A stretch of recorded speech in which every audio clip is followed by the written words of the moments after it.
नमस्कार, आज की बात में आपका स्वागत है। आज मैं आपको ये बात कंफर्म कर सकता हूं कि गलवान वैली में चीनी फौज पीछे हट गई है। टेंट उखड़ गए हैं और टैंक वापस चले गए हैं।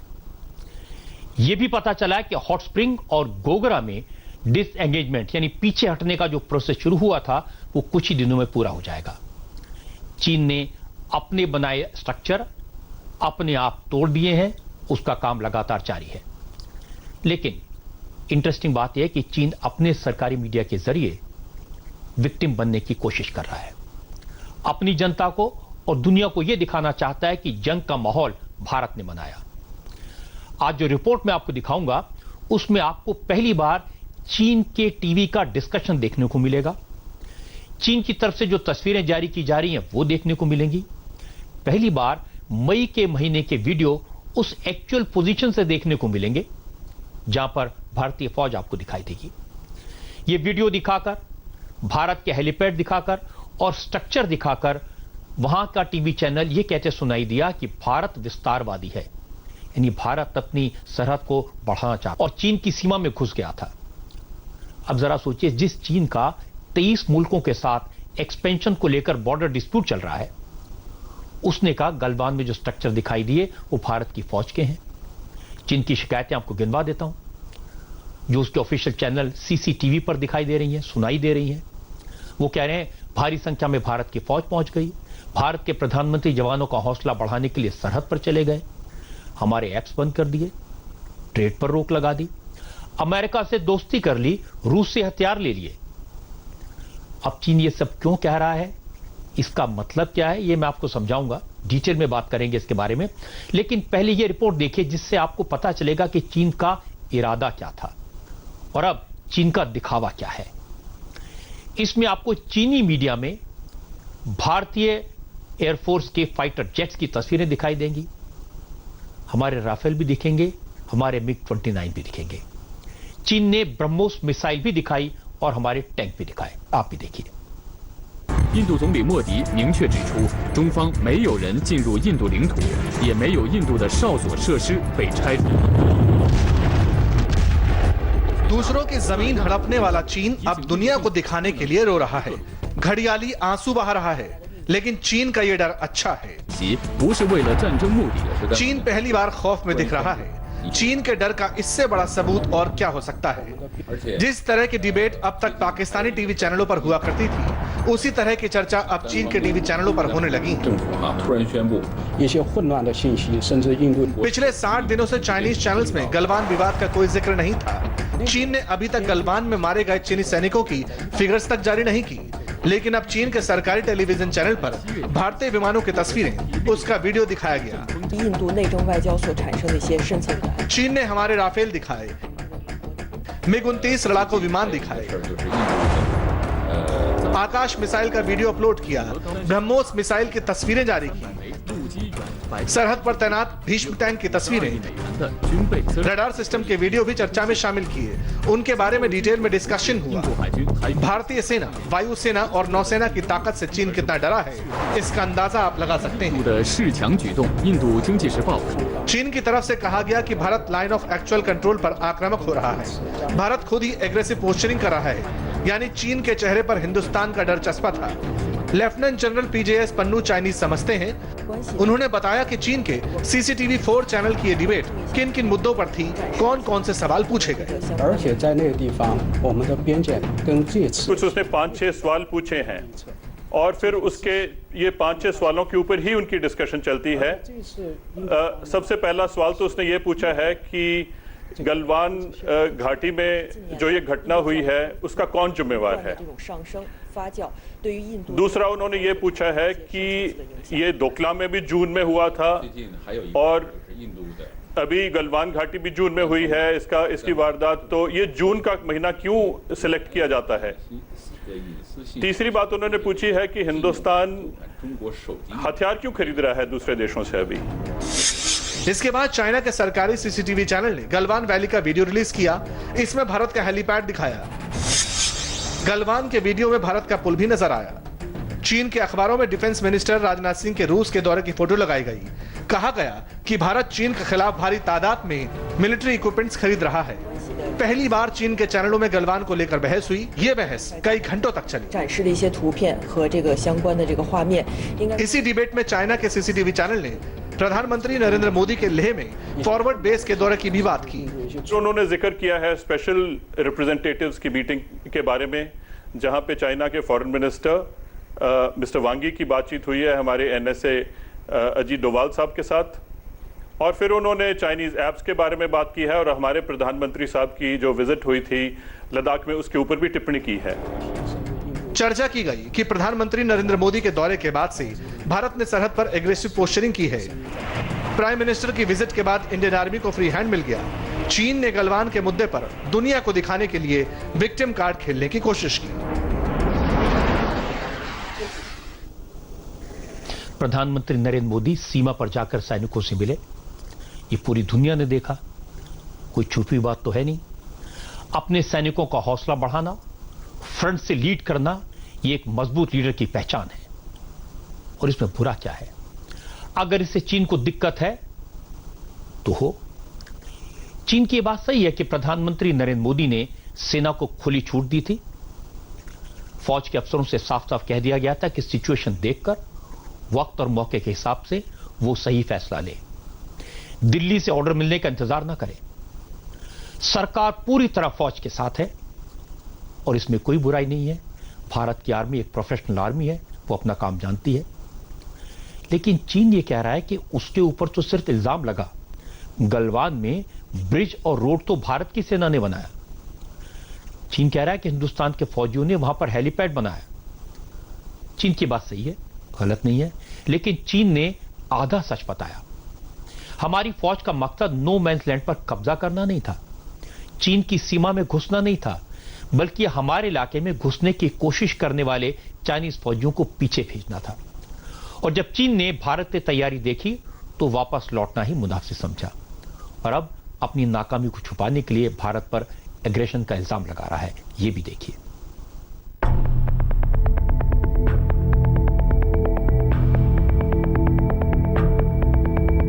चीन के सरकारी मीडिया में फ्लैश पॉइंट गलवान की कुछ तस्वीरें भी जारी की गई। ये चीन का नया प्रोपेगेंडा है। ये तस्वीरें जारी करके चीन खुद अपने जाल में फंस गया। पेट्रोलिंग पॉइंट 14 की तस्वीरें दिखाकर चीन ने भारत पर आक्रामक होने का इल्जाम लगाया। चीन ने कहा कि भारतीय जवानों ने न सिर्फ चाइनीज जवानों की पिटाई की बल्कि उनके तंबू भी उखाड़ दिए। वैसे चीन ने गलत नहीं कहा, लेकिन पूरा सच भी नहीं बताया। सच ये था कि 15-16 जून के बाद भारत ने अपनी तैनाती बढ़ाई थी, क्योंकि चीन गलवान में वाई पोजीशन को पार करके आगे आना चाहता था। इस तस्वीर में हमारे जवान दिख रहे हैं, लेकिन जब चीन ने अपने स्ट्रक्चर बनाने की कोशिश की तो हमारे जवानों ने इसका विरोध किया और चीनी सैनिकों को खदेड़ दिया। दूसरी तस्वीर में चीन ने गलवान में टेंट दिखाकर एलएसी की एक्चुअल पोजीशन बदलने की कोशिश की। लेकिन यह सच है कि चीन ने अप्रैल 2020 की यथास्थिति को बदला था। वो जानता था कि पेट्रोलिंग वाले एरिया में वो निर्माण नहीं कर सकता, लेकिन वो यह कहकर आगे आया कि ये इलाका उसका है। लेकिन अब चीन को अपने स्ट्रक्चर हटाने पड़े। चीनी सैनिकों को इन्फेंट्री कॉम्बैट व्हीकल्स, गाड़ियां भी पीछे ले जानी पड़ी। कोर कमांडर लेवल टॉक्स और साथ में स्पेशल रिप्रेजेंटेटिव टॉक्स में ये तय किया गया कि दोनों सेनाएं 1.5 किलोमीटर पीछे जाएगी। इसका मतलब बिल्कुल साफ है कि चाइनीज पीएलए 1.5 किलोमीटर आगे तक पेट्रोलिंग नहीं कर सकेगा। साथ में इस एरिया को मॉनिटर करने के लिए भारतीय सेना भी सर्वेलांस इक्विपमेंट, रेडियो और सैटेलाइट इमेजेस का भी सहारा लेगा, लेकिन यूएवीज के जरिए 24 घंटे इस पर नजर बनाए रखेगा। इसके साथ साथ 1.5 किलोमीटर के बाद से लेकर 3 किलोमीटर का जो एरिया है उसमें करीबन 30 जवानों की नफरी हो सकती है, और ये भी किसी भी बड़े हथियार या वेपन के साथ नहीं होंगे। उसके बाद 4 किलोमीटर से लेकर 5 किलोमीटर तक का जो रेंज है, उस रेंज में करीबन 50 की संख्या से ज़्यादा में जवान नहीं होंगे। वजह यह है कि इसमें infantry combat vehicles, artillery guns और जो मैकेनाइज्ड कॉलम है उनको पीछे की तरफ पूरी तरह से किया जाएगा। फेज वाइज फेज मैनर में ये करते हुए फिर सबसे आखिरी लेयर जो कि 6 किलोमीटर की है, यानी 5 से 6 किलोमीटर के बीच 80 से ज़्यादा जवान तैनात नहीं होंगे। दरअसल ये 3 लेयर इसलिए सेटअप किए गए ताकि कहीं से भी अग्रेशन ना हो और दोनों सेनाओं को ये मैसेज बिल्कुल क्लियर हो कि फेस ऑफ की कंडीशन बिल्कुल भी ना हो। चीन की तरफ से जारी तीसरी तस्वीर में गलवान नाले का तेज प्रवाह है। साथ में 2 भारतीय जवान लोहे का प्लेट लेकर बहाव के बीचों बीच दिख रहे हैं। ये एक रीडर ब्रिज है जो नदी के तेज बहाव को पार करने के लिए लगाया गया था। यह सही है कि जब चीनी फौजियों ने अपनी हद पार की तो हमारी फौज भी सामने खड़ी थी। हमारे सैनिकों ने गलवान नदी पर पुल बनाया। हालांकि चाइनीज फौज ने हमारे पुल को तोड़ने की कोशिश की, लेकिन कामयाब नहीं हो पाए। हालांकि अब हालात पहले से बदले हैं। इन सभी जगहों से चीनी सेना पीछे चली गई है। हमारे संवाददाता मनीष प्रसाद ने बताया कि अब चीन ने गलवान वैली के पेट्रोलिंग पॉइंट को लगभग खाली कर दिया है। अगले 2-3 दिन में पूरी तरह इलाका खाली हो जाएगा। चीन ने 20 टेंट हटा लिए, 200 जवान पीछे चले गए, बुलडोजर वापस चला गया, आर्टिलरी गन और कॉम्बैट व्हीकल्स भी जहां से आए थे वहीं की तरफ मूव हो गए। चीन ने आज जो अपने टीवी चैनल पर दिखाया, उनके एक्सपर्ट ने जो कुछ कहा उसे ठीक से समझने की जरूरत है। ये तो आप जानते हैं कि चाइना में टीवी पर वही दिखाया जाता है जो सरकार चाहती है। वहां मीडिया पर सरकार का पूरा कंट्रोल है। यह एंकर ने अपने एक्सपर्ट गेस्ट से जो सवाल पूछे उसकी चर्चा मैंने हमारे यहां के एक्सपर्ट से की। उन्होंने बताया कि क्या क्या सवाल पूछे। पूछा कि गलवान में जो घटना हुई उसका जिम्मेदार कौन था, भारत के साथ सरहद पर जून में ही क्यों टकराव होता है, हिंदुस्तान दूसरे देशों से हथियार क्यों खरीद रहा है, अजीत डोभाल की मीटिंग में क्या हुआ, भारत ने चाइना के ऐप्स बंद कर दिए, इसका कितना नुकसान चीन को होगा। ये सारे सवाल थे। एक सवाल था प्रधानमंत्री नरेंद्र मोदी फ्रंट लाइन पर पहुंचे, इसका क्या असर होगा, वो क्यों गए थे। इन सारे सवालों के जवाब चाइना के एक्सपर्ट्स ने दिए और उसका मतलब बिल्कुल साफ है। और जब मैंने इसकी गहराई से जांच की तो कुछ बातें बिल्कुल क्लियर हो गई। पहली बात, चीन इस बात से खफा है कि गलवान के इलाके में भारत ने इंफ्रास्ट्रक्चर बनाया। दूसरा, चीन को इस बात की भारी तकलीफ है कि भारत और अमेरिका के रिश्ते इतने गहरे कैसे हो गए, खासतौर पर ऐसे वक्त में जब चीन और अमेरिका के रिश्ते खराब हैं। दूसरी तरफ रूस से हथियार खरीद का भारत ने जो माहौल बनाया, इसका असर भी चीन पर हुआ और यह डिस्कशन में दिखाई दिया। चीन को उसके ऐप्स पर लगी पाबंदी से भी चोट लगी है। और चौथी बात यह कि भारत ने चाइना से ट्रेड को लेकर जो रोक लगाई है उसका भी चीन पर गहरा असर हुआ है।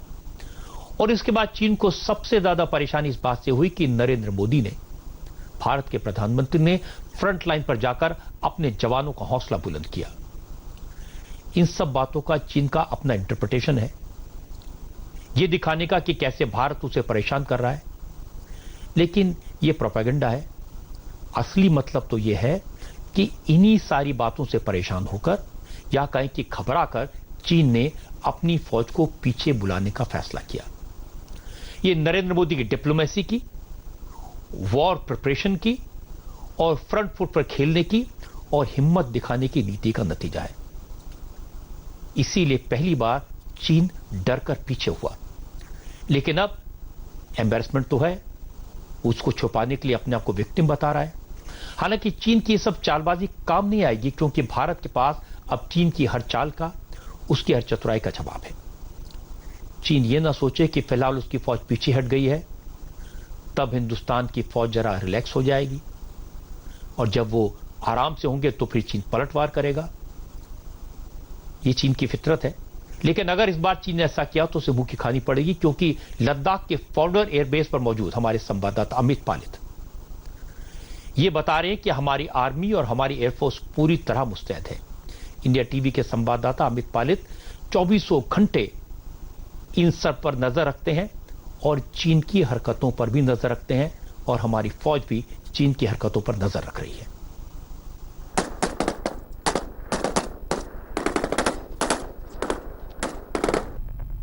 टारगेट लॉक एंड लोड है, जवान तैयार हैं, हथियार रेडी है। जैसे ही ऑर्डर मिला ताबड़तोड़ फायरिंग शुरू हो गई और देखते ही देखते दुश्मन का इलाका तहस नहस हो गया। इस प्रैक्टिस को देखकर आपको अंदाजा हो गया होगा कि भारतीय सेना के इन्फेंट्री रेजिमेंट लद्दाख स्काउट्स पूरी तरह तैयार है। ये वो रेजिमेंट है जिसे स्नो वॉरियर्स या स्नो टाइगर्स कहा जाता है। ये जवान माउंटेन वॉरफेयर के महारथी हैं, यानी पहाड़ों पर जंग कैसे जीतनी है इन्हें अच्छी तरह से पता है। आज हमारे संवाददाता अमित पालित को लद्दाख स्काउट्स की इसी ट्रेनिंग को करीब से देखने का मौका मिला। आज जब भारत और चीन के बीच टेंशन है तो भी एलएसी पर ये तैनात है भारत की सीमा की रक्षा के लिए। जी मैं बात कर रहा हूं लद्दाख स्काउट्स की, जिनका उद्घोष है की सोसो लार ग्यालो। और आप देख सकते हैं कि किस तरह से यहां पर इन बहादुरों को तैयार किया जाता है, ट्रेन किया जाता है। इनके हाथ में इंसास राइफल है जिसके जरिए वो निशाना साधेंगे।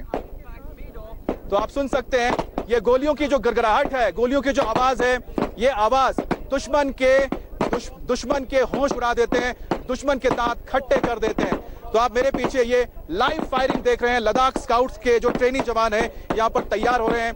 इंसास राइफल का यहां पर इस्तेमाल किया जा रहा है। आपको बता दें कि इंसास राइफल भारत में ही बना हुआ हथियार है और इसका इफेक्टिव रेंज 400 मीटर है, लेकिन ये 600 मीटर तक भी मार कर सकता है। लद्दाख का बैटलफील्ड पूरी तरह एक्टिव है। 11,000 की फीट की ऊंचाई पर जवानों की ट्रेनिंग के बाद उन्हें पहाड़ियों की ऊंची ऊंची चोटी फतह करने की ड्रिल सिखाई जाती है। ट्रेनिंग का सबसे बड़ा मुश्किल हिस्सा यही है, कम ऑक्सीजन, हाई एल्टीट्यूड, इस पर हथियारों की साग चढ़ाई और फिर गोलाबारी। किस तरह से हो रहा है, धीरे धीरे एक पार्टी देखिए बाईं तरफ से गई और दूसरी पार्टी दाईं तरफ से गई, और अभी भी आपको देखिए कि किस तरह से वहां पर हमारे जो जवान हैं उनको आप देख नहीं पा रहे होंगे। धीरे धीरे जब ऊपर दौड़ के जा रहे हैं उनको देख पा रहे हैं। जो पहाड़ है, पहाड़ के साथ वो बिल्कुल लेटे हुए रहते हैं ताकि दुश्मन भांप ना पाए कि कहां से आ रहे हैं। और उसके बाद जो पटाखे की आवाज सुनाई दे रही है, दरअसल वो हैंड ग्रेनेड्स हैं, जो हैंड ग्रेनेड्स हैं जो उनको वो मार रहे हैं, दुश्मन के ऊपर फेंक रहे हैं। और धीरे धीरे वो चोटी पर जाकर उस बंकर को, उस पोस्ट को वो कैप्चर करेंगे। अगर आपको याद हो, करगिल की लड़ाई भी कुछ इसी तरह से हुई थी, जहां पर दुश्मन जो पहाड़ की चोटियों पर जाके बैठ गए थे और उस दौरान भी हमारे जवानों को कुछ इसी तरह से ही जो चोटियां थी, करगिल की जो चोटियां थी, वहां तक पहुंचना पड़ा था।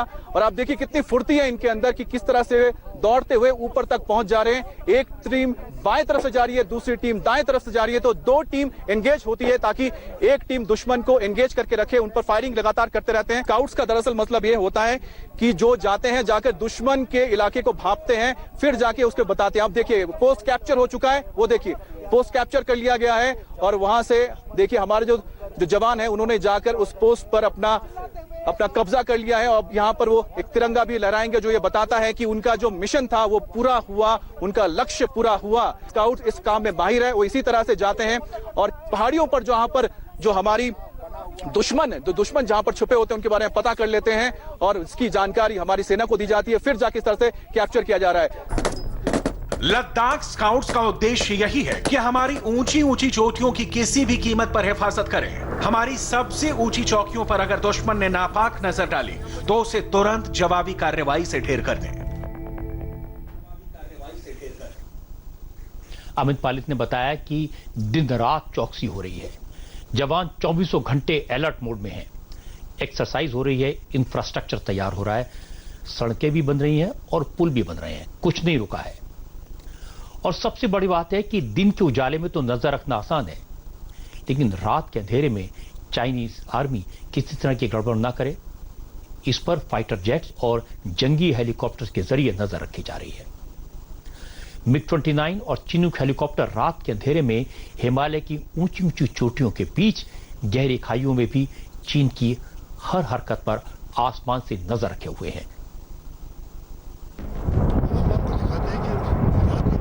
दिन में आर्मी मोर्चा संभालती है तो रात के वक्त हमारे लड़ाकू विमान और अटैक हेलीकॉप्टर्स पोजीशन लेते हैं। एलएसी के फॉरवर्ड बेस पर रात भर ये विमान निगरानी कर रहे हैं। जंगी जहाज मिग-29 एयर पेट्रोलिंग कर रहे हैं। चिनूक हेलीकॉप्टर के जरिए एयर सर्विलांस हो रही है। अटैक हेलीकॉप्टर अपाचे भी लद्दाख के आसमान में गश्त लगाते हैं। नाइट एक्सरसाइज का मकसद यही है कि अलर्टनेस बरकरार रहे, क्योंकि दुश्मन शातिर है, भरोसे के लायक नहीं। इसलिए अगर चीनी विमान रात के वक्त हमारे एरिया में आए तो उन्हें उसी वक्त खदेड़ दिया जाए। जिस वक्त ये एक्सरसाइज हो रही थी, हमारे संवाददाता अमित पालित लेह के एयरबेस के पास मौजूद थे। नाइट पेट्रोलिंग हो रही है, नाइट कॉम्बैट पेट्रोलिंग ये कह सकते हैं या फिर ड्रिल कह सकते हैं कि रात के वक्त अगर कभी इमरजेंसी में एयरफोर्स को एलएसी पे जाना पड़े, बॉर्डर पर जाना पड़े या फिर चीन को कोई जवाब देना पड़े तो उसके लिए भी रात को तैयारी। अभी आप देख रहे हैं जो अभी ये आपको चॉपर नजर आ रहा था, ये अटैक हेलीकॉप्टर है, अपाचे हेलीकॉप्टर, जिसने यहां पर अभी रात को नाइट कॉम्बैट ड्रिल की है। और इसने पूरे इस इलाके में, आप बता दें आपको, ये लद्दाख का पूरा जो इलाका है इसमें इसने एक एयर कॉम्बैट ड्रिल की है। रात के वक्त किस तरह से ये चॉपर उड़ सकता है आपको हम बता दें कि इसके अंदर जो नाइट डिवाइसेस लगी होती हैं कि रात को भी ये देख सकता है। इसी वजह से ये रात को फ्लाई कर सकता है, रात को भी इतना ही सक्षम है जितना कि दिन में सक्षम है। चीन से लगी सरहद पर सुखोई फाइटर प्लेन हथियारों से लैस दुश्मन के फॉरवर्ड बेस पर नजर रखे हुए हैं। इसका साथ देने के लिए अटैक फाइटर जगुआर, MiG-29 और मिराज जैसे अत्याधुनिक विमान हैं। इस सर्द और ऊंचे इलाके में दुश्मन को जवाब देने के लिए नौसेना के विमान से भी LAC पर नजर रखी जा रही है। ट्रांसपोर्ट एयरक्राफ्ट सुपर हर्क्यूलिस और C-17 globe master forward area में रसद और हथियार पहुंचाने में जुटे हैं। 15 जून की खूनी झड़प के बाद से ही वायुसेना हाई अलर्ट पर है। एक जो रोशनी आपको तेज रोशनी नजर आ रही होगी जो सीधा एयरपोर्ट की ओर बढ़ती हुई जा रही है और अभी अभी यहां पर लैंड करेंगे। आपको बता दें ये है MiG-29 फाइटर एयरक्राफ्ट एयरफोर्स का जो अब से कुछ देर पहले यहां पर एयर कॉम्बैट ड्रिल कर रहा था। आपको बता दें रात को चॉपर्स ही नहीं बल्कि जो हमारे फाइटर्स हैं वो भी एयर कॉम्बैट ड्रिल में हिस्सा ले रहे हैं। आपको बताएं दरअसल रात के वक्त भी हमला हो सकता है और यही वजह है कि जो हमारे फाइटर्स हैं उनको तैयार रहना पड़ता है कि अगर रात को अगर हमला होता है, अगर चीन के फाइटर्स भारत की सीमा में घुस आते हैं तो उनको भगाने के लिए, उनको गिराने के लिए आपको बता दें जिस तरह के हमारे जो फाइटर्स हैं MiG-29 जो डॉग फाइट का माहिर माना जाता है, इस तरह के फाइटर्स की जरूरत होती है कि एयर टू एयर कॉम्बैट जो होगा, हवा में जो कॉम्बैट होगा उसमें वो चीन के किसी भी प्लेन को मार गिरा सकते हैं, उनके अंदर वो क्षमता है। लेकिन रात के वक्त आपको बता दें रोशनी नहीं होती है, लेकिन जो पायलट्स होते हैं उनके पास नाइट विजन डिवाइस होता है, उनके हेलमेट पे लगा रहता है। उसके साथ उनके पास काफी तरह के रडार सेंसर्स होते हैं जिसके जरिए वो दूर से जो दुश्मन के प्लेन्स हो या फिर उनके कोई भी एयरक्राफ्ट हो उसको वो देख सकते हैं, उनको लोकेट कर सकते हैं, रात को भी कर सकते हैं। और यही वजह है कि इसकी ट्रेनिंग होती है और ट्रेनिंग का एक हिस्सा आपने देखा कि किस तरह से पहले चॉपर्स थे और अब MiG-29 फाइटर एयरक्राफ्ट ने अभी अभी लैंड किया है यहां पर ले एयरपोर्ट पर और इनकी जो कॉम्बैट ड्रिल है रात को भी जारी है। ये एक्सरसाइज रात और दिन 24 घंटे जारी रहती है। सुबह सुबह लद्दाख एयरबेस से सुखोई ने उड़ान भरी। इसके बाद C-17 ग्लोब मास्टर ने लैंडिंग की। पूरे एयरबेस पर इसी तरह फाइटर प्लेन, अटैक हेलीकॉप्टर्स और ट्रांसपोर्ट एयरक्राफ्ट की लैंडिंग और टेक ऑफ का सिलसिला जारी रहता है। पिछले 1 महीने से नॉन स्टॉप रूटीन है।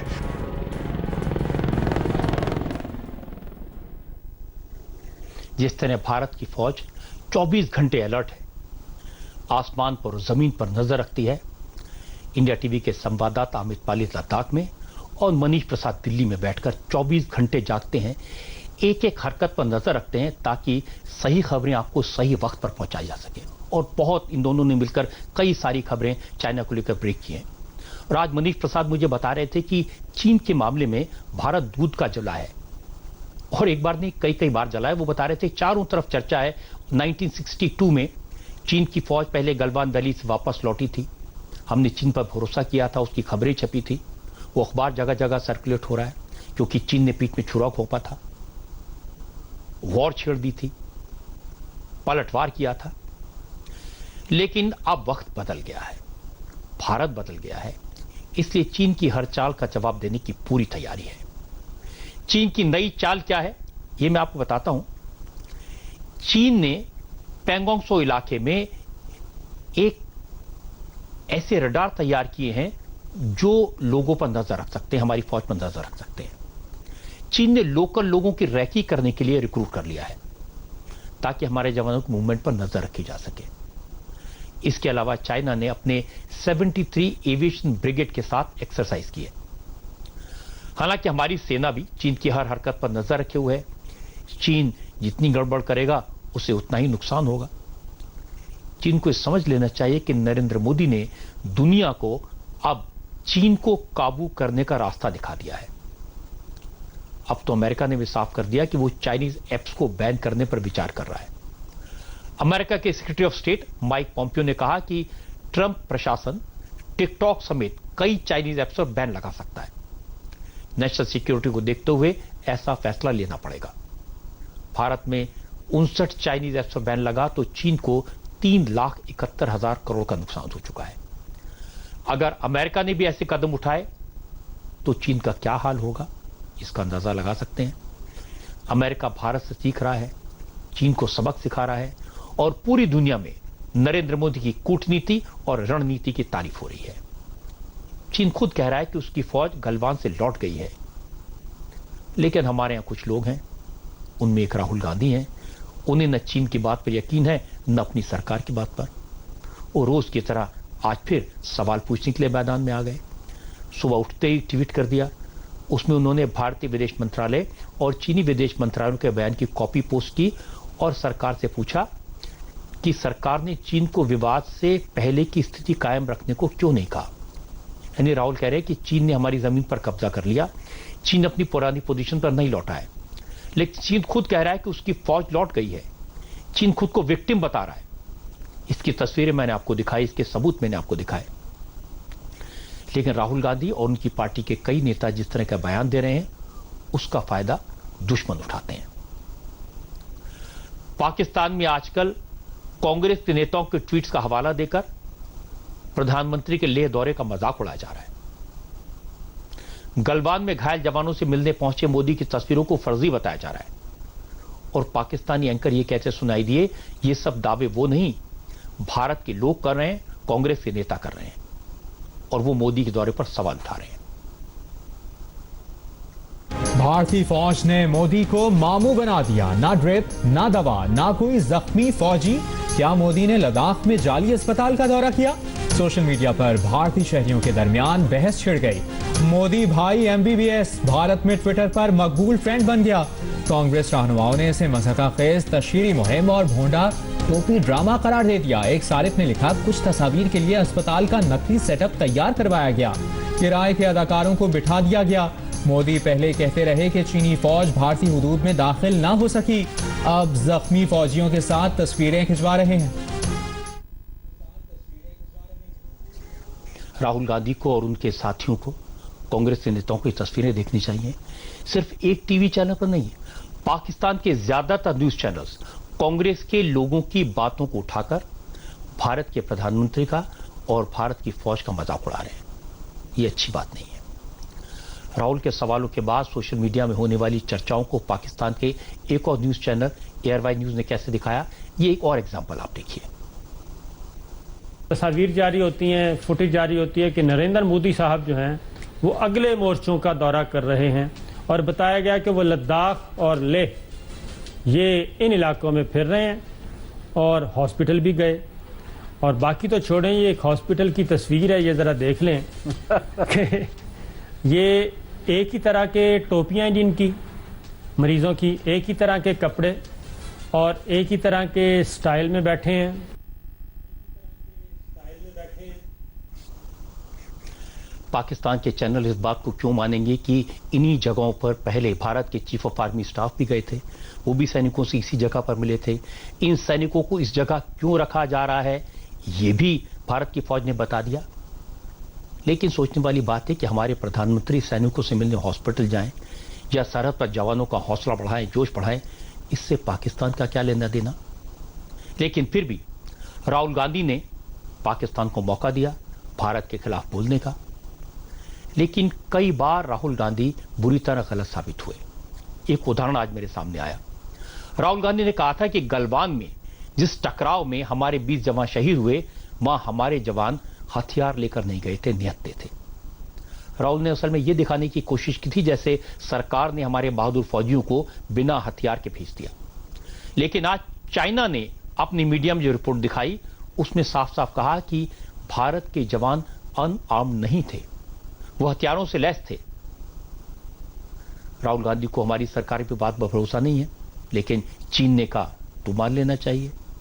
और ये समझना चाहिए कि हेलीपैड भी इंडिया ने बनाए और जो वीडियो दिखाए उसमें यह दिखाया कि हमारी फौज ब्रिज बना रही है। ये भारत की ताकत और भारत की शक्ति का प्रदर्शन है। मुझे सिर्फ इतना कहना है कि हम आपस में कितना लड़ लें, कितनी आलोचना कर लें, सरकार से कितने सारे सवाल पूछ लें, लेकिन जब मसला देश का हो, जब मसला देश की सुरक्षा का हो, देश के दुश्मन का हो, हमारी फौज का हो, तो फिर अपने देश के साथ, अपनी फौज के साथ खड़े रहना चाहिए और पाकिस्तान जैसे मुल्क को देश का मजाक उड़ाने का कोई मौका नहीं देना चाहिए।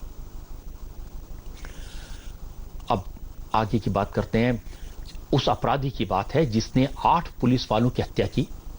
अब कई राज्यों की पुलिस उसे ढूंढ रही है आज विकास दुबे की तलाश में पुलिस के हाथ क्या क्या लगा, कितने पुलिस वाले विकास दुबे की मदद कर रहे थे, कितने राज सामने आए, पुलिस वालों की हत्या करके विकास दुबे और उसके साथियों को भागने में मदद किसने की। कानपुर में 8 पुलिस वालों की हत्या के बाद भागा हिस्ट्री शीटर विकास दुबे 5 दिन के बाद भी पुलिस की गिरफ्त से बाहर है। अब जब जांच हो रही है, इस अपराधी का सारा रिकॉर्ड निकाला जा रहा है, तो चौंकाने वाली बातें सामने आ रही हैं। आज पता चला कि 30-35 नहीं, 200 से ज्यादा पुलिस वाले विकास दुबे के मददगार थे, या कहें कि उसके पेरोल पर थे। 2 लोगों की कॉल डिटेल्स निकाली गई। पता चला कि चौबेपुर पुलिस थाने के सस्पेंड किए गए एसएचओ विनय तिवारी, इसी थाने के दरोगा कुंवर पाल और कृष्णपाल शर्मा के अलावा थाने का सिपाही राजीव लगातार विकास दुबे के संपर्क में था, उसे इंफॉर्मेशन देता था। इन लोगों की दिन में कई बार विकास से बात होती थी। इसी थाने से पुलिस रेड की जानकारी विकास को पहले मिल गई थी और उसने पुलिस के पहुंचने से पहले कत्लेआम का प्लान तैयार कर लिया था।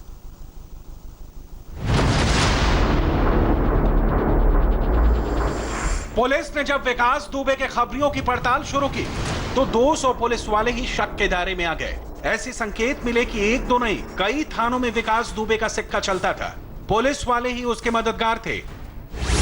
अब 200 पुलिस वालों के मोबाइल फोन सर्विलांस पर हैं। इनमें ज्यादातर पुलिस वाले चौबेपुर, बेल्हौर, ककवन और शिवराजपुर थाने के हैं। इन सभी की कॉल डिटेल रिकॉर्ड खंगाले जा रहे हैं। इन्वेस्टिगेशन टीम ने बेल्हौर थाने के कंप्यूटर को कब्जे में लिया है। कार्रवाई चल रही है और सभी वहाँ के पुलिसकर्मियों को वहाँ से हटा दिया गया है। कुछ भी पुलिसकर्मियों के विरुद्ध निलंबन की भी कार्रवाई की गई है और विवेचना के दौरान अगर कोई भी दोषी पाया जाता है तो उसके विरुद्ध अवश्य ही कार्रवाई विधिक रूप से की जाएगी। चौबेपुर, बिल्हौर, ककवन और शिवराजपुर थाना ये वो इलाके हैं जहां विकास दुबे का सिक्का चलता था। कहते हैं यहाँ के कई पुलिस वाले विकास के सामने नतमस्तक रहते थे। विकास इन पुलिस वालों को अपने गुर्गों की तरह समझता था और कई बार इनको गालियां भी देता था। अब एसटीएफ चौबेपुर थाने के पुलिस वालों से पूछताछ कर रही है और पूछताछ में कई चौंकाने वाली बातें सामने आ रही हैं। चौबेपुर थाने के सस्पेंड दारोगा कृष्ण कुमार शर्मा ने इंटरोगेशन में जो बात बताई वो हैरान करने वाली है। निलंबित दारोगा ने बताया है कि विकास दुबे ने हत्याकांड से एक दिन पहले 2 जुलाई शाम 4 बजे चौबेपुर थाने में फोन करके धमकी दी थी। कहा था थानेदार को समझा लो, अगर बात बढ़ी, पुलिस गांव में घुसी तो लाशें बिछा दी जाएंगी। सस्पेंड दारोगा कृष्ण कुमार शर्मा ने बताया कि उसने इसकी जानकारी एसएचओ विनय तिवारी को दी और बिकरू गांव की बीट से हटाकर दूसरी बीट देने को कहा था। दारोगा ने पूछताछ में बताया कि वो सहम गया था। चौबेपुर थाने पर विकास दुबे के प्रभाव और दहशत का अंदाजा इसी बात से लगाया जा सकता है कि धमकी के डर से दारोगा कृष्ण कुमार शर्मा पुलिस टीम के साथ दबिश डालने नहीं गए। चौबेपुर थाने के सस्पेंड किए गए दूसरे दारोगा कुंवर पाल और सिपाही राजीव भी विकास की धमकी से डरकर रेड करने वाली पुलिस टीम के साथ नहीं गए। अब विकास दुबे की पुलिस डिपार्टमेंट में जड़ें कितनी गहरी थी, इसका पता अब चल रहा है। शक के दायरे में कानपुर के पूर्व एसएसपी अनंत देव भी हैं। मैंने कल भी आपको बताया था कि शहीद डीएसपी देवेंद्र मिश्रा ने मार्च में कानपुर के उस वक्त के एसएसपी अनंत देव तिवारी को एक चिट्ठी लिखकर चौबेपुर के एसएचओ की शिकायत की थी, लेकिन उन्होंने कोई एक्शन नहीं लिया। कल एसएसपी को क्लीन चिट देने की कोशिश हुई, ये कहा कि वो चिट्ठी फर्जी है। तो आज सरकार ने इस केस की जांच लखनऊ रेंज के आईजी को सौंप दी। अब अनंत देव की मुश्किलें बढ़ सकती हैं, क्योंकि विकास दुबे और उसके साथियों के साथ अनंत देव की कई तस्वीरें सामने आई हैं जो शक पैदा करती हैं।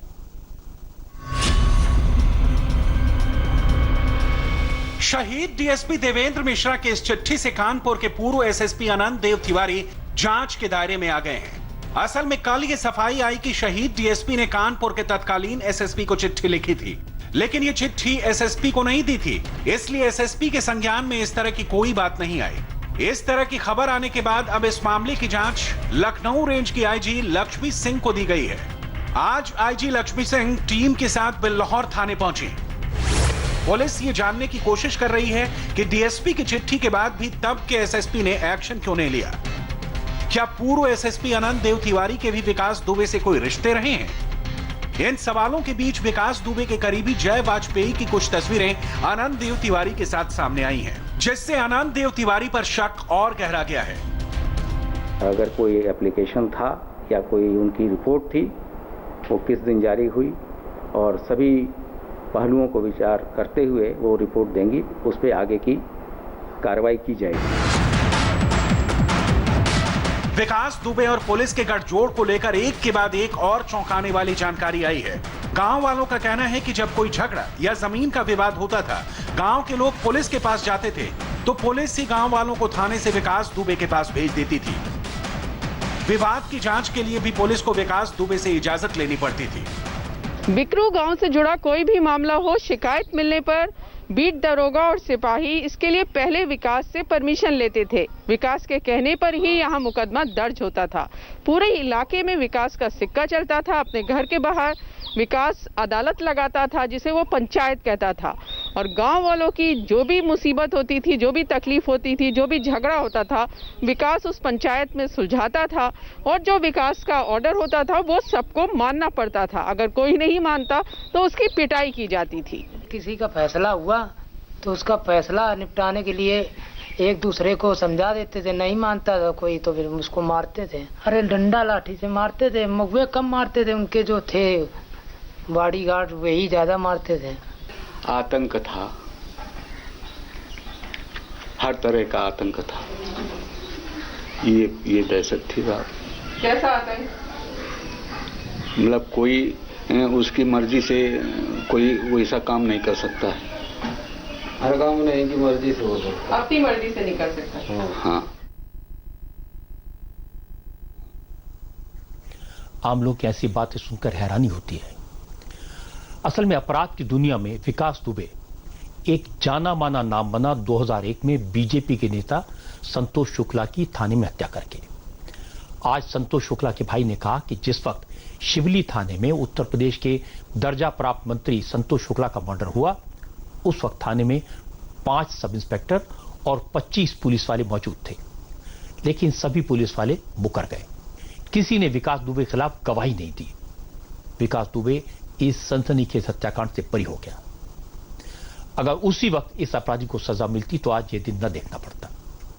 संतोष शुक्ला के भाई ने कहा कि सोचने वाली बात यह है कि जिस अपराधी के खिलाफ 60 से ज्यादा हत्या, वसूली, डकैती, किडनैपिंग और संगीन इल्जाम हो, मुकदमे दर्ज हो, जो आज यूपी का सबसे बड़ा क्रिमिनल हो, उसका नाम थाने के 10 बड़े अपराधियों में नहीं है।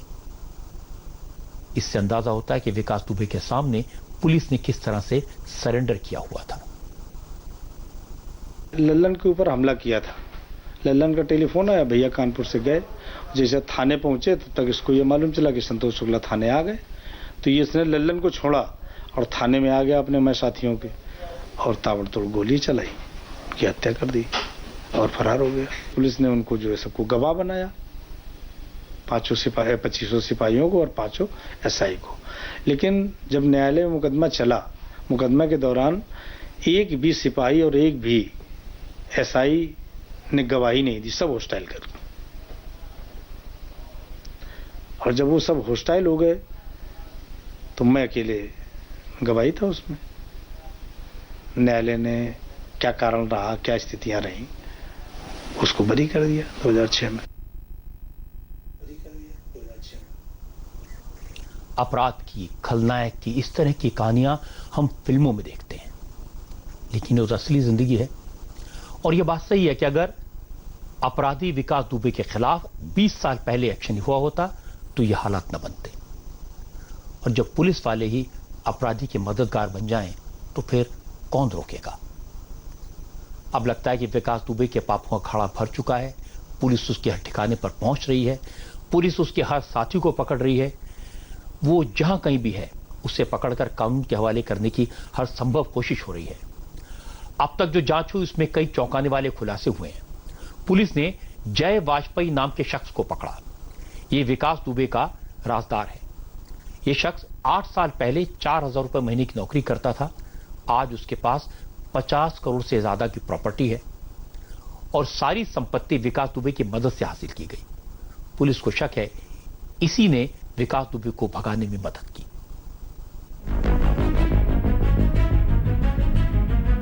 सिर्फ पुलिस डिपार्टमेंट में ही नहीं, विकास दुबे के मददगार सियासत से लेकर पूरे कानपुर शहर में थे। अब पुलिस ने उन लोगों की धरपकड़ तेज कर दी है जो विकास दुबे के गैंग के मेन मेंबर हैं। आज कानपुर पुलिस ने विकास के करीबी 15 बदमाशों के पोस्टर जारी किए।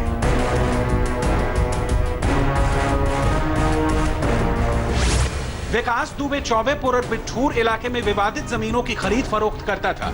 इस धंधे में उसने करोड़ों रुपए कमाए। इसके अलावा ठेकेदार और चौबेपुर इंडस्ट्रियल एरिया में ही रंगदारी ही विकास दुबे की कमाई का जरिया थे। इंडस्ट्रियल एरिया में उसकी दहशत थी। किसी भी इंडस्ट्री में कर्मचारियों को रखने और हटाने से पहले विकास दुबे की परमिशन जरूरी थी। पुलिस को शक है कि जय वाजपेयी नाम का शख्स ही विकास दुबे का राजदार है। इसी शख्स ने विकास दुबे, उसकी वाइफ और बेटे को भागने में मदद की। पुलिस जय वाजपेयी नाम के शख्स से पूछताछ कर रही है। आज एसटीएफ की एक टीम जय वाजपेयी के घर पहुंची। विकास दुबे अपने ज्यादातर काम जय वाजपेयी के जरिए करवाता था। विकास दुबे जय वाजपेयी के निजी कार्यक्रमों में शामिल होता था। वो विकास को लग्जरी गाड़ियां मुहैया करवाता था। जय वाजपेयी की राजनीति और पुलिस दोनों जगह कनेक्शन थे। उसके कानपुर के पूर्व एसएसपी अनंत देव तिवारी से भी करीबी रिश्ते थे। दोनों की कई तस्वीरें सामने आई हैं। विकास दुबे के करीबी जय वाजपेयी की कहानी दिलचस्प है। 7-8 साल पहले मामूली सी नौकरी करने वाले जय वाजपेयी ने करोड़ों की प्रॉपर्टी कैसे बनाई, ये बड़ा सवाल है। 2012 में जय वाजपेयी प्रिंटिंग प्रेस में 4000 रुपए की नौकरी करता था। 2013 में उसकी विकास दुबे से पहचान हुई और कुछ ही वक्त में वो विकास का खास बन गया। इसके बाद जय वाजपेयी का कारोबार बढ़ता चला गया। 2014 में जय वाजपेयी जमीन की खरीद फरोख्त के धंधे में आ गया। इस काम में उसे विकास का सहारा मिला। विकास के टेरर के दम पर उसने विवादित जमीनों के सौदों से मोटा पैसा कमाया। 2015 के बाद जय वाजपेयी ने मार्केट में ब्याज पर पैसे देने का काम किया। इसके बाद जय वाजपेयी कई मकानों, जमीनों और पेट्रोल पंप का मालिक बन गया।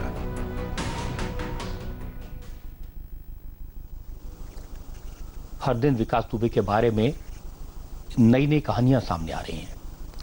आज पता लगा ये अपराधी खुद ही अदालत लगाता था, खुद ही जज होता था और पुलिस वाले विकास दुबे की परमिशन मिलने के बाद ही जांच करते थे।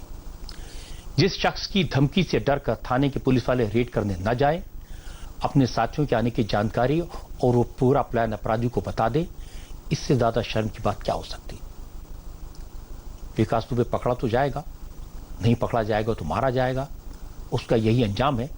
लेकिन जो पुलिस वाले विकास दुबे की मदद करते थे, उसके गुनाहों में शरीक थे, उन्हें भी अब विकास दुबे के गैंग का मेंबर मानकर ही एक्शन होना चाहिए। और पुलिस वालों के खिलाफ तो और ज्यादा सख्त एक्शन होना चाहिए, क्योंकि उनकी जिम्मेदारी है कानून व्यवस्था को बनाने की, न कि अपराधी का साथ देने की। मुझे यकीन है योगी आदित्यनाथ ऐसा ही एक्शन लेंगे। एक खबर अभी भी मिली है कि योगी ने एसटीएफ के डीआईजी अनंत देव को उनके पद से हटा दिया है। जो अनंत जिनका जिक्र हम कर रहे थे, ये वही अफसर है जिन पर विकास दुबे के साथ रिश्तों का शक है और उम्मीद है कि कुछ दिनों में दूसरे दागी अफसरों पर भी एक्शन लिया जाएगा। गुजरात पर मानसून की मार जारी है। खासकर सौराष्ट्र रीजन की सिचुएशन काफी खराब है और बिगड़ती जा रही है। द्वारका, जामनगर, राजकोट, अमरेली समेत इस रीजन के ज्यादातर जिले पानी में डूबे हैं। भारी बारिश के साथ चल रही तेज हवाओं की वजह से द्वारकाधीश मंदिर की धर्म ध्वजा को भी नुकसान पहुंचा है। रात को शहर में पानी भर गया है। अमरेली जिले के गांव में पानी भरा हुआ है। गायें, भैंसें, दूसरे पालतू जानवर बाढ़ के पानी में बहते दिखाई दिए। परेशान करने वाली बात यह कि इन इलाकों को फिलहाल बारिश से राहत मिलने की कोई उम्मीद नहीं है। मौसम विभाग ने अगले 2 दिन भी भारी बारिश की आशंका जताई है।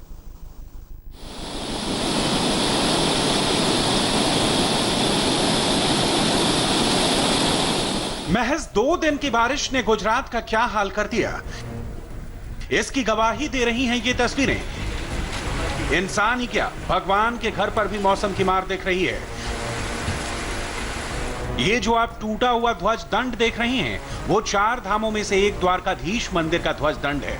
मंदिर के पुजारी कह रहे हैं कि उनकी जानकारी में ऐसा पहली बार हुआ है जब भारी बारिश के साथ चल रही तूफानी हवाओं ने द्वारकाधीश की धर्म ध्वजा को नुकसान पहुंचाया है। मौसम भी ऐसा नहीं है कि इतनी ऊंचाई पर जाकर इस ध्वज दंड को बदला जा सके। और मुश्किल यह है कि मौसम विभाग ने अगले 2 दिन भी भारी बारिश का अनुमान जताया है। सौराष्ट्र रीजन में सबसे ज्यादा बारिश द्वारका जिले में ही हो रही है।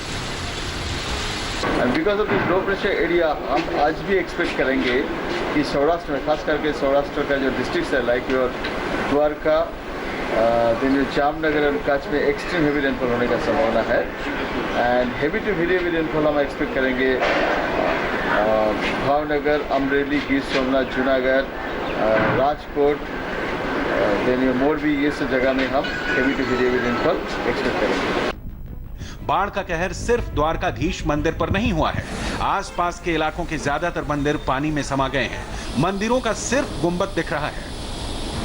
दरेड़ का खोडियार मंदिर भी करीब करीब पूरी तरह पानी में डूब गया है। गुजरात के करीब 1 दर्जन जिले इन दिनों बाढ़ का कहर झेल रहे हैं। जामनगर के रानीमती डैम के कैचमेंट इलाके में हुई भारी बारिश से निचले इलाकों में भी पानी भर गया है। कई जगह सड़क टूटने से उन इलाकों का संपर्क बाकी राज्यों से टूट गया है। यह हाल पोरबंदर के ग्रामीण इलाके घेड़ का है। ड्रोन से ली गई तस्वीरों में साफ दिख रहा है कि पूरा इलाका पानी में डूबा है। गुजरात में भारी बारिश से इंसान तो परेशान है ही, जानवर भी परेशान है। हालत यह हुई है कि पालतू जानवर बाढ़ के पानी में बह रहे हैं और गिर के जंगलों से निकलकर शेर शहर की सड़कों पर घूम रहे हैं।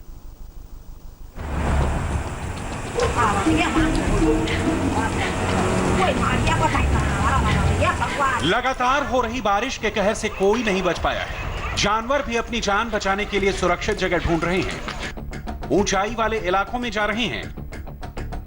अमरेली जिले में बारिश के बाद शेर जंगलों से निकलकर खेतों में आ गए। जिसने भी इन शेरों को खेतों में देखा वो हैरान रह गया।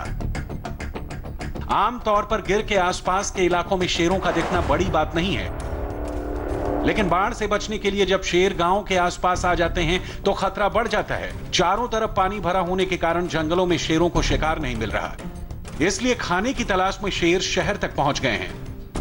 जूनागढ़ में एक साथ 7 शेर शहर की सड़कों पर चहलकदमी करते नजर आए।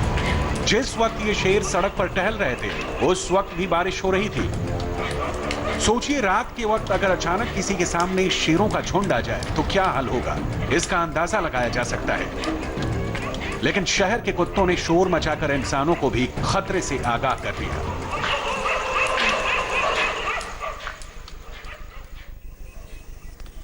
गुजरात में बारिश से परेशानी तो है, लेकिन चूंकि मानसून के दौरान कच्छ और सौराष्ट्र के इलाकों में हर साल पानी भरता है, हर साल बाढ़ आती है, इसलिए यहां सरकार पहले से तैयारियां भी करती है और लोगों को आने वाले वक्त का, मुसीबत का अंदाजा होता है।